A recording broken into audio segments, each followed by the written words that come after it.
We all know and take for granted that the environment is polluted. So the purpose of this webinar is to explain to you how the environment impacts on our health from before we're even conceived until the very end of hopefully a very long life. There are three objectives of this webinar. The first is that you become more aware of the significance of the surrounding pollution that you live in every day. The second one is to understand the impact of these pollutants on pregnancy and birth outcomes. And the third is to understand the effect that the pollution has on your risk over your lifetime to develop chronic disease. To give you an idea of how much pollution is out there, 85,000 new synthetic chemicals have been introduced into the environment since the end of World War II. Presently, there's almost 1,000 new chemicals being introduced to the environment per year, and of these chemicals that are being produced, more than 3,000 of them are considered high production, which means that there's more than 1 million pounds per year being produced or exported from the United States alone. These chemicals are ubiquitous, which means they're everywhere at the same time. They're surrounding us constantly.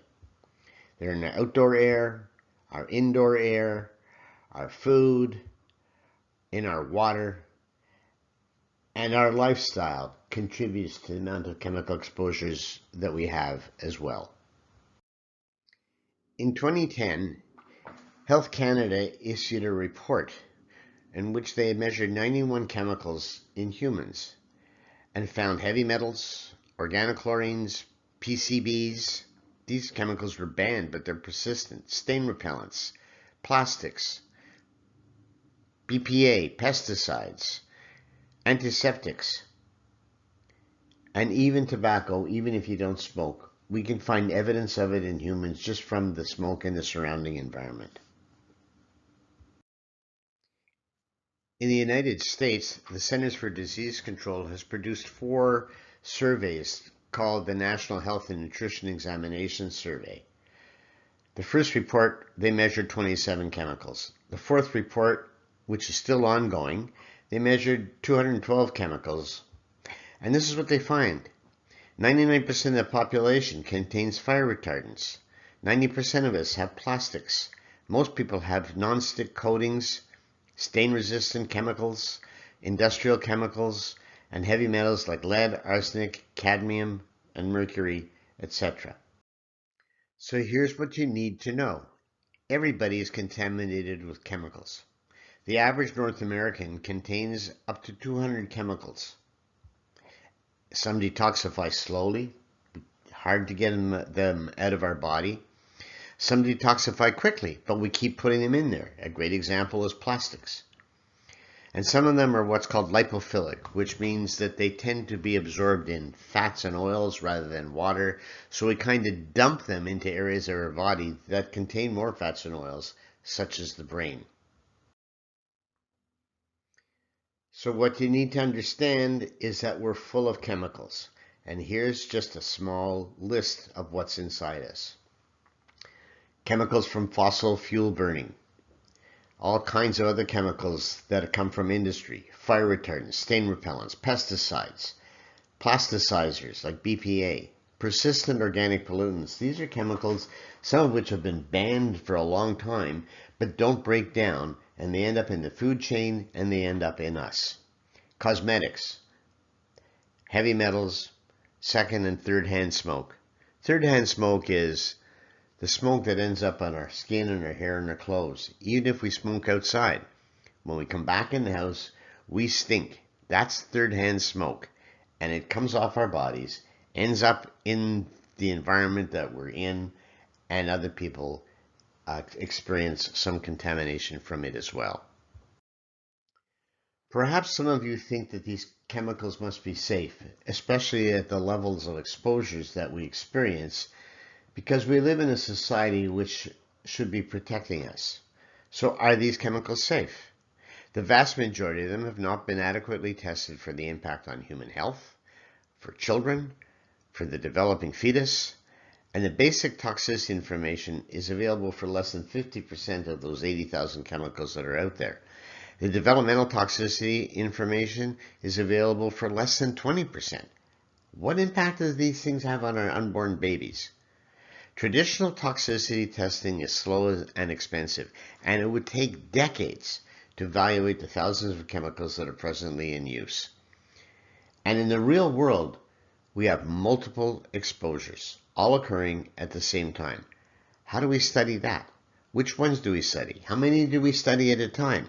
When do we study them? At what point in your life, when you're having all these exposures, is it the most important? When are we the most vulnerable? Pregnancy is certainly a time for vulnerability for both the pregnant woman and her unborn child. Every pregnant woman is exposed to many and varied environmental chemicals. She contains chemicals. She's contaminated before she even got pregnant.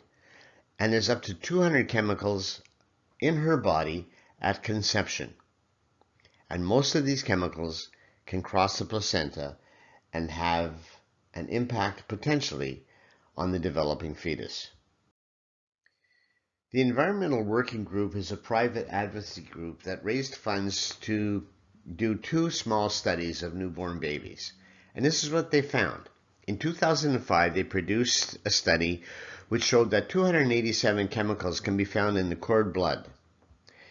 And they produced another paper in 2009 where they showed 232 chemicals found in cord blood. Cord blood represents what's shared between mother and baby.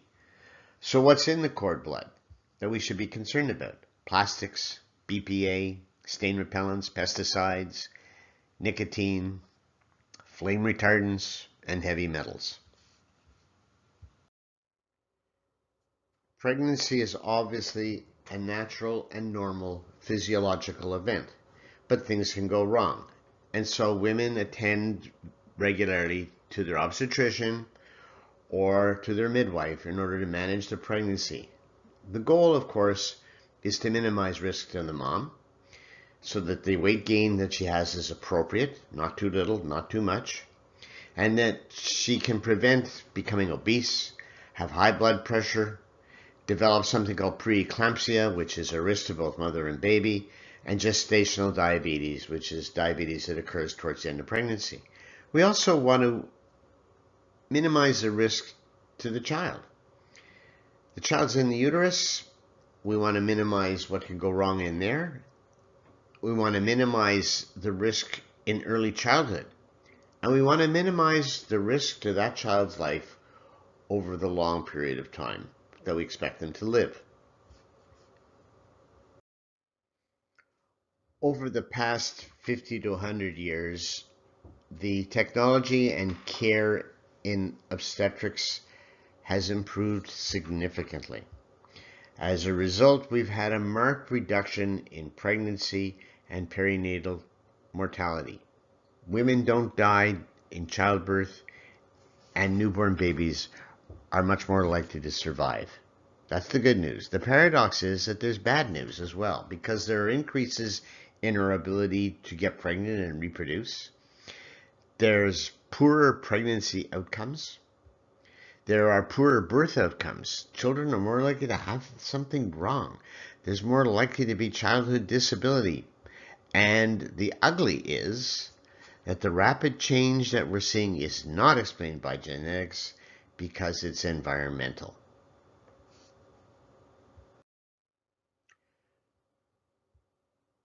There is widespread exposure to chemicals at levels that are encountered in our daily lives, which can adversely impact reproductive and developmental health. That's the problem. And also, preconception and prenatal exposures can have a profound and lasting impact across the entire lifespan. So the impact of the environment on pregnant women is that it can influence weight gain and cause obesity. It's more likely to have an impact on the development of gestational diabetes, high blood pressure, preeclampsia, which is actually a combination of high blood pressure, protein in the urine, kidney damage, and a potentially life-threatening situation for mom. It could cause preterm birth, babies born early, or even pregnancy loss. So if mom can be impacted by pollution, what about the placenta? What's in it? The chemicals found in the placenta include all kinds of things. And most of these chemicals are known as endocrine disruptors. That is, they can disrupt the signaling of various hormones. Flame retardants, they're found in furnishings and in computers and TVs. Ultraviolet filters, they're in our personal care products and the cosmetics. So are the parabens. They're also antimicrobials, so they keep the cosmetics from going bad, but maybe they're making you bad instead. What about bisphenol A, BPA? It's found in soft plastics and food cans, in cash receipts. Every time you're handed one of these things, you're touching BPA. It's in cosmetics as well. And then there's PCBs. PCBs have been banned for 40 years. Polychlorobiphenyls. They're really bad for us. They've been banned, but they don't break down. They've been persistent, and they're in our newborn babies. They're in the placenta. So our children are born with 200 chemicals in them as well. And there's been over 400 publications in the medical literature discussing these various chemicals. And when I told this to my grandson, this is what he looked like in response. There are increased rates of poorer birth outcomes as well. Babies are more likely to be born prematurely with environmental exposures. They could be small for gestational age, which means that although the babies are born smaller, their response is to push to catch up and therefore are actually more likely in the long run to become obese. There are certain birth defects such as cleft palate. Childhood disability has gone up 17% in the last 10 years. This is a rapid rate of change, and once again, it's not genetic. There are increased rates of childhood diseases such as autism. Certain types of cancer are up 27% since 1975, like leukemia, non-Hodgkin's lymphoma. Kids are more likely to be obese than used to be, and I realize, as you do, that there are other factors such as screen time, diet, lack of exercise, but there is a correlation as well with environmental exposures. And there are expected declines in the future of life expectancy based on the increased risk of chronic disease. There is still a level of uncertainty with respect to the science of measuring the impact of the environment on pregnancy and pregnancy outcomes, etc. Because something is linked or associated quite frequently does not prove that there's a cause and effect relationship. There are animal studies out there. We perform these studies on animals rather than humans because we think that it may be more ethical. But on the other hand, when you study an animal, it doesn't mean the same thing could happen in a human. What makes things even more uncertain is that women are exposed to hundreds of different environmental chemicals and not just one, and we have difficulty sorting these things out. All women who are pregnant are exposed to certain chemicals, all women, and so we don't really have a control group, something that we can compare. All we have in comparison is women with more exposures versus women with less exposures. But if you're going to decide to practice better environmental control and try and take advantage of the knowledge that we have to have a healthier pregnancy and a healthier outcome for your child, then make your decisions based on correct information rather than lacking it. So here's a question. Why are personal care products exempt from transparent labeling so we actually know what's in them? There are trends in neurodevelopmental disorders. There's an alarming increase in learning and behavioral problems in children. 1 in 6 now have a developmental disability.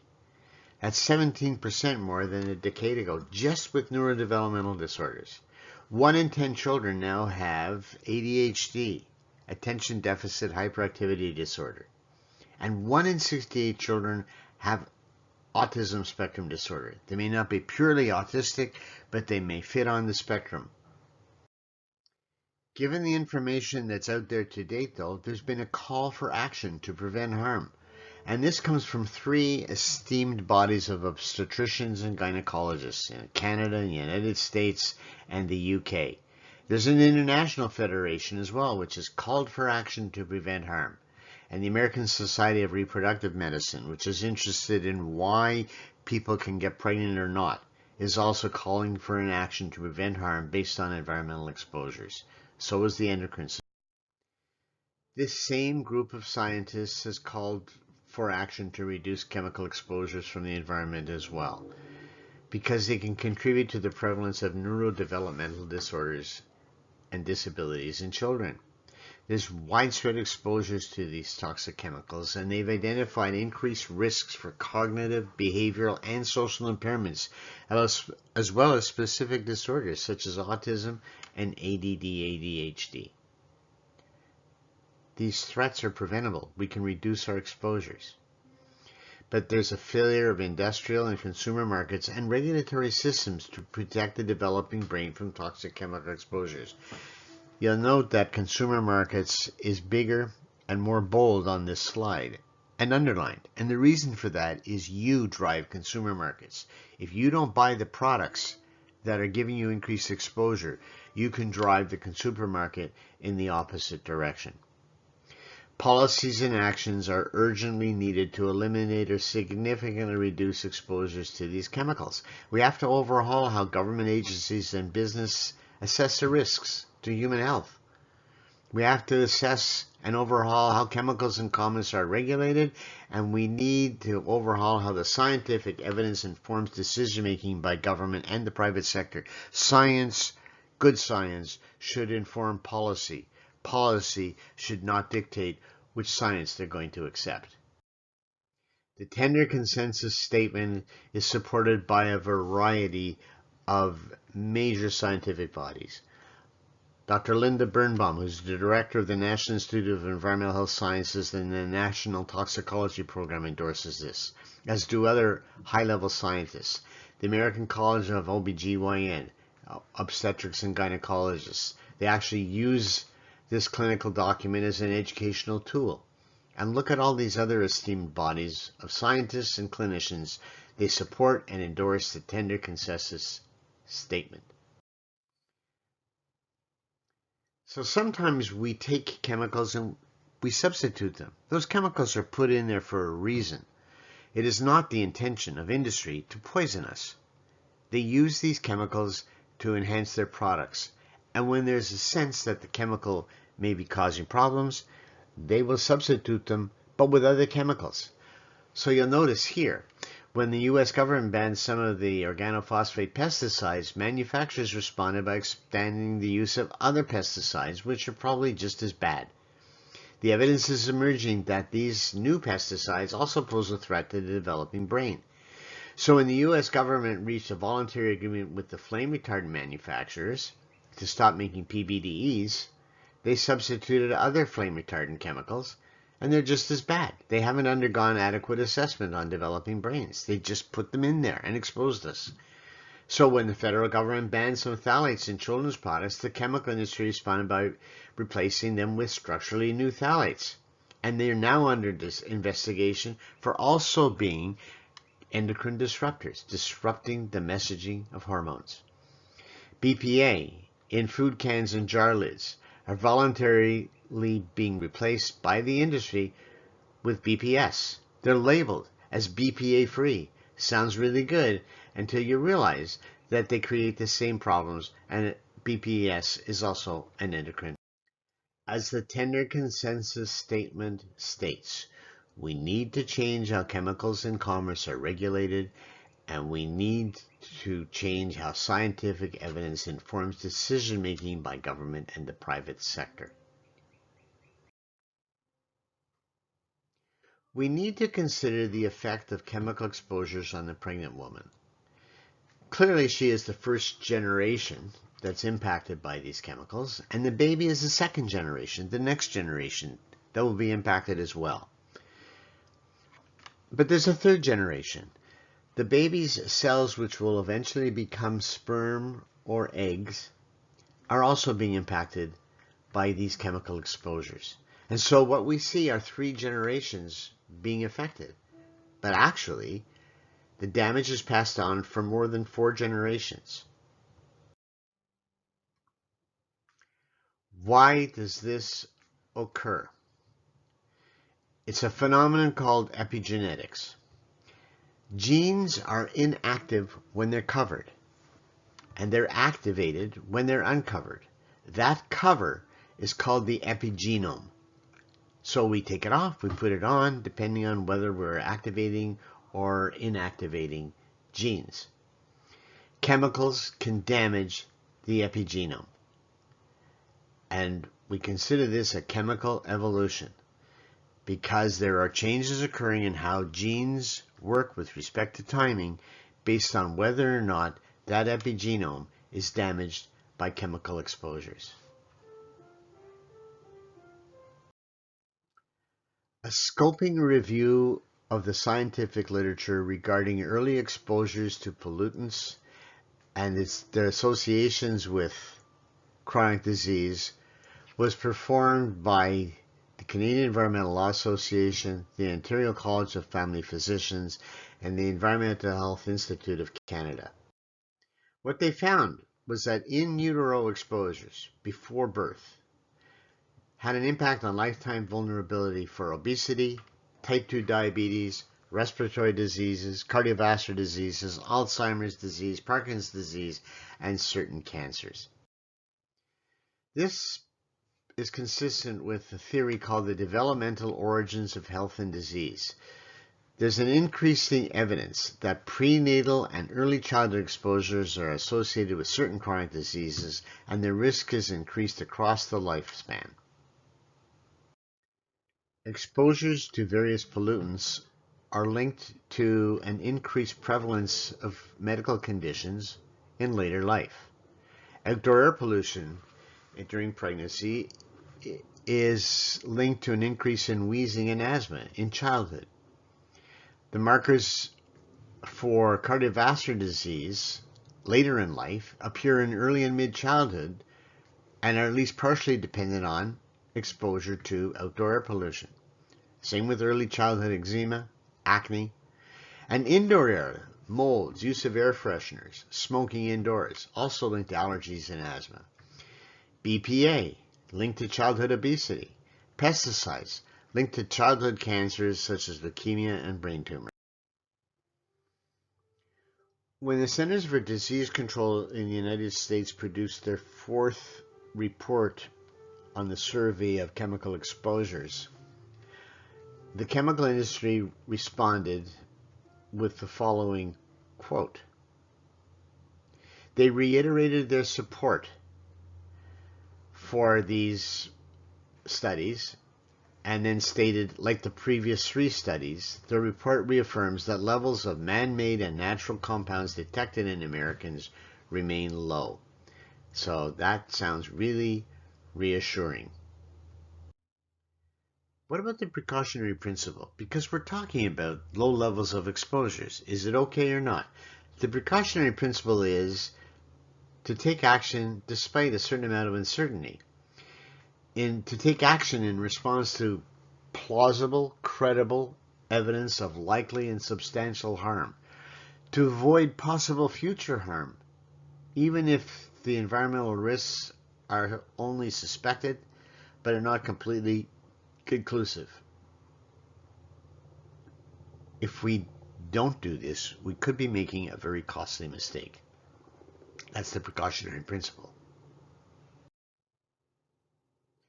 But the evidence is strong enough for these groups that I've shown you earlier to state we need to do something. It's the time for action.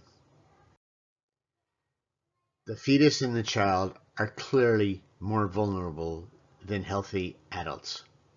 They have higher levels of exposure because these chemicals can cross it and even get pumped into babies by the placenta.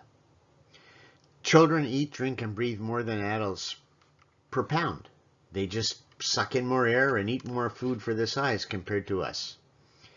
Then they have behaviors which are somewhat dangerous. Hand-to-mouth activity, crawling around on the floor.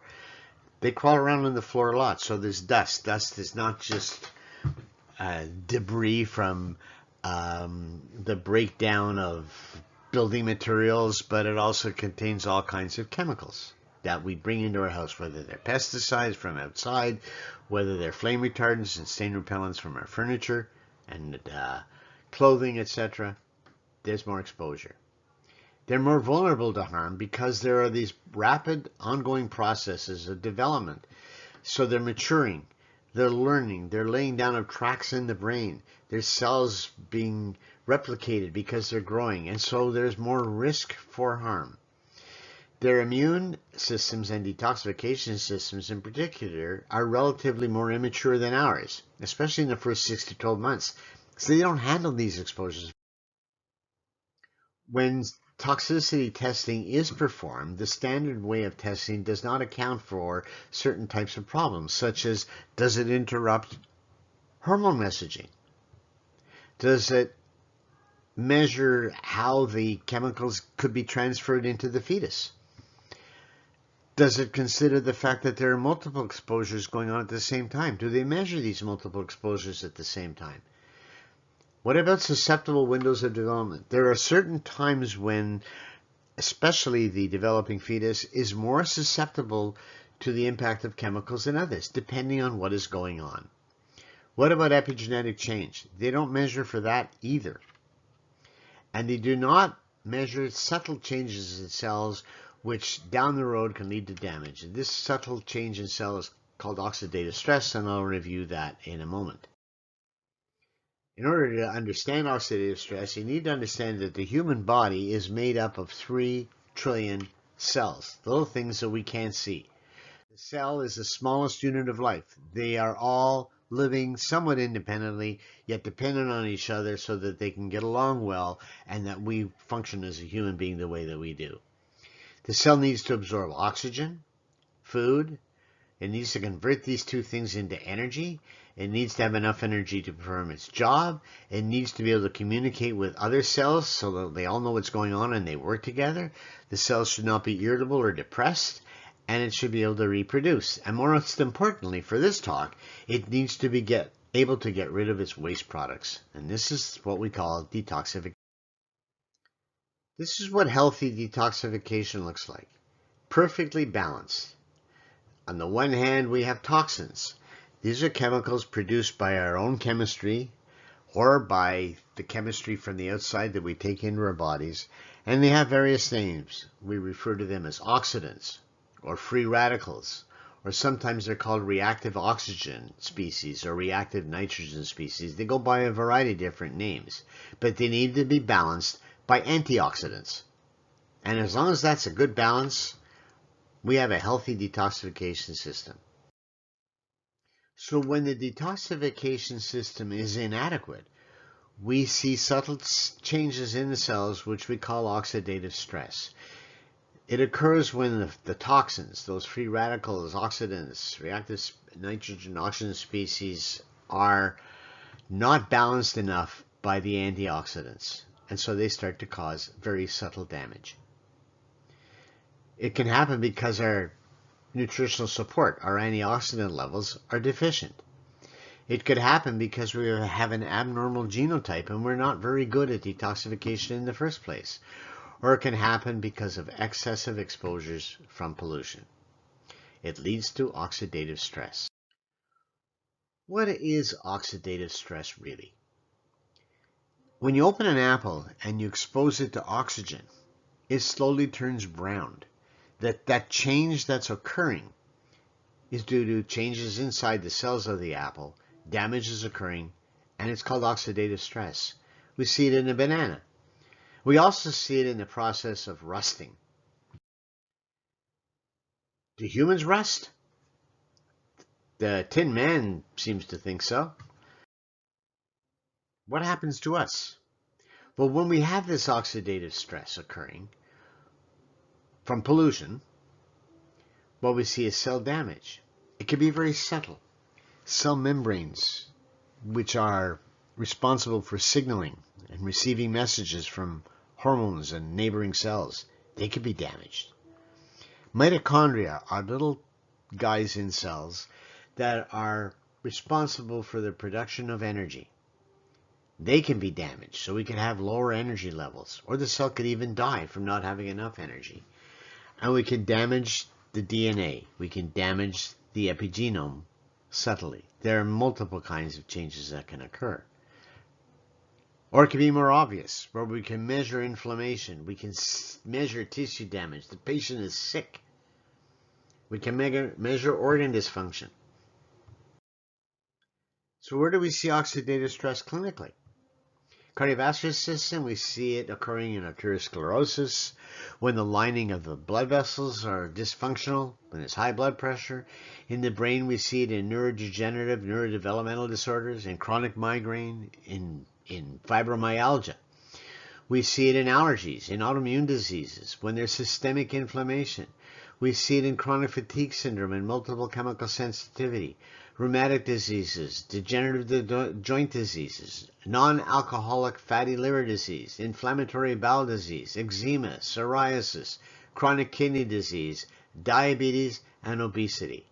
This is where oxidative stress, when the damage occurs enough, can contribute to the development of chronic disease. What about oxidative stress in pregnancy? It's normal inside every living cell to have a little bit of oxidative stress. There are byproducts of the metabolism that, until we can detoxify these chemicals, can cause a little bit of damage. But they also help to drive the normal activities of the cell. It helps to tell the cell when it should divide or when it should differentiate, which means whether it should become a brain cell or a kidney cell, etc. And so it participates during pregnancy in the development of tissues. These are normal developmental processes to have a little bit of oxidative stress inside cells. But what if it's excessive, being driven by pollution?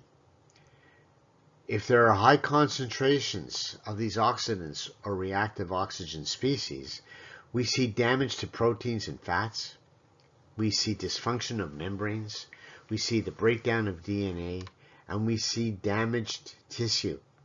We see poor developmental processes. So if your oxidant, antioxidant levels are not properly balanced, it can have a significant impact on the outcome of the pregnancy and the offspring. Oxidative stress of significance can also occur in the placenta, and if so, it's associated with preterm births, baby being born earlier than it's supposed to. It's also linked to intrauterine growth restriction. If the placenta is unhealthy, it's a possibility that nutrients have a more difficult time being passed on to the baby. It also leads to obesity in mom, gestational diabetes, and preeclampsia. There's a problem with oxidative stress in the placenta and outcomes for both mom and if oxidative stress occurs in the placenta, then what evidence do we have that pollution can impact on the health of the placenta? One thing we see is that it can increase the likelihood that the placenta will be misplaced. Placenta previa occurs when the outlet of the uterus where the baby passes out can be covered by the placenta. Or we can see something called placenta accreta, which means that the placenta is actually formed and dug too deeply into the wall of the uterus. Both of these things can be life-threatening. We see the effect of pollution on placenta growth and function. We see epigenetic changes. We see changes in the mitochondria so that there's less energy in the cells of the placenta. And we see inflammation. So in summary, environmental pollutants cause oxidative stress. It affects multiple cell functions. It causes problems in multiple organ systems. It can affect the placenta. The environment is linked to pregnancy. Clearly, we live in polluted environments. More than 80% of people who live in an urban environment are exposed to air quality levels that exceed the air quality guidelines produced by the World Health Organization, at least on some days. And you may think to yourself, well, that's not me. I don't live in places like Beijing or Mexico City, so it's probably okay where I live. But actually, 56% of the people who have those exposures live in high-income countries. Global air pollution levels increased by 8% despite improvements in some regions. And this is all coming from a report from the World Health Organization. There's been significant changes in health in the last 60 years, and you may say to yourself, yeah, well, there's a rise in obesity, our diets are terrible, we don't exercise, it's clearly our lifestyle that has created these negative changes in health. But there's also birth deformities, reproductive difficulties, neurological abnormalities, certain types of cancer, cardiorespiratory morbidity and mortality rates have gone up. There's more asthma. There's obesity and diabetes associated with it that comes from other things maybe besides the lack of exercise and our diet. There are emerging conditions like sick building syndrome, environmental sensitivities, chronic fatigue syndrome, fibromyalgia. These are things that are going up as well. Could it be due to environmental exposures? Well, chronic disease prevalence is increasing, and 25% of it is linked to the environment. And that also comes from the World Health Organization. There are illnesses seen that are associated with living close to major traffic. Look at these. Allergies, asthma, respiratory infections, cardiovascular disease, diabetes, poor sleep in women, decreased cognitive function in the elderly, reduced kidney function, preterm births, autism. All these conditions are linked to proximity to major roadways. Major roadway is something that's a 4-lane highway, 10,000 cars per day, and the link can be half a kilometer away. What if you are genetically a poor detoxifier? Your family has lived on this planet for thousands of years, and you've survived as a poor detoxifier, but that was before we polluted the planet. People who are genetically poor detoxifiers are more susceptible, obviously, to the effects of pollution. And this is what we see: more asthma, cardiovascular disease, diabetes, Parkinson's disease, late onset Alzheimer's, autism, and multiple chemical sensitivity.